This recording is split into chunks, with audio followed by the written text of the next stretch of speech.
5 années, c'est tout ce qu'il nous reste. En 2025, nous célébrons le 10 anniversaire des 17 Objectifs de développement durable, ODD, adoptés par l'ONU. Mais le constat est simple, beaucoup reste à faire et le temps presse. Le GIE-ESMC apporte une solution concrète et immédiatement actionnable. Le programme Travail industriel humain universel, TIHU, accompagné de l'implantation des productions communes locales, PCL. Ces outils ne sont pas de simples concepts. Ils sont pensés pour urbaniser l'économie locale, inclure chaque ménage dans le marché et garantir mes ventes zéro, solvabilité absolue et désendettement. 2 mécanismes clés rendent cela possible. Mise sur chaîne, structurer et interconnecter toutes les activités génératrices de revenus. Intégration, faire entrer chaque individu dans le système économique grâce au kit de solvabilité universel, KSU. Cet appel est une invitation à agir ensemble pour que les 5 années restantes avant 2030 soient celles de l'action décisive. Nous avons la méthode, nous avons les outils, il ne manque que vous. Clôture des engagements, 31 décembre 2025. Contactez-nous dès aujourd'hui pour rejoindre cette dynamique. 5 années, c'est tout ce qui nous reste. Voilà une accroche qui donne le ton d'emblée. On plonge aujourd'hui dans un appel à partenariat assez percutant, on peut dire. Il émane d'une entité, le GIE-ESMC, et le sujet, ce sont les objectifs de développement durable de l'ONU, avec cette notion d'urgence très présente. Notre objectif ici, comprendre ce défi et surtout la solution proposée dans ce document. Oh oui, l'urgence est vraiment au cœur du propos. 2025, c'est vrai, ça marque les 10 ans des ODD. Mais le document insiste surtout sur 2030, l'échéance finale. Le message sous-jacent, c'est on n'y est pas, pas du tout même. Il faut vraiment passer à la vitesse supérieure. C'est presque un cri d'alarme en fait. D'accord. Alors, face à cette urgence, qu'est-ce que le GIE-ESMC met sur la table? Il parle d'un programme Travail industriel humain universel, TIHU, c'est ça, et ça reposerait sur des productions communes locales, les PCL. Bon, expliquez-nous un peu ça. Alors, la proposition, il faut le dire, elle est extrêmement ambitieuse. Le texte décrit des objectifs assez radicaux. On parle d'urbaniser l'économie locale, ce qui suggère une structuration très très forte, et surtout d'inclure chaque ménage dans le marché, chaque ménage. Mais là où ça devient vraiment frappant, ce sont les garanties annoncées, mes ventes zéro et solvabilité absolue, et même le désendettement, rien que ça. Mes ventes zéro, solvabilité absolue, ce sont des termes très forts, effectivement.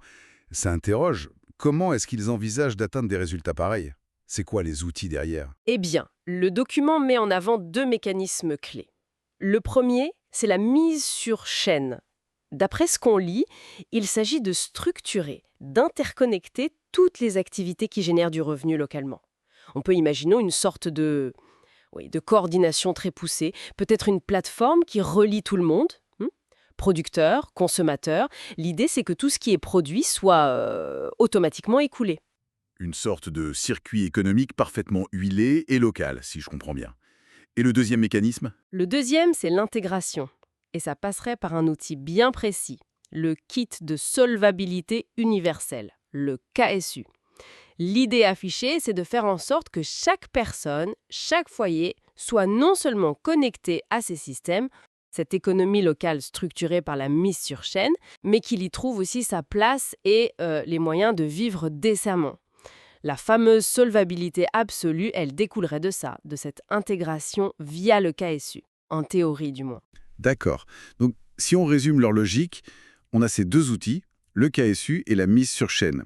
Et ils sont présentés comme la solution technique pour tenir ces promesses économiques et sociales qui sont assez énormes. L'inclusion de tous, plus d'invendus, plus de problèmes d'argent, et tout ça serait prêt là, maintenant? C'est exactement ça. Le message, c'est vraiment urgence et opportunité.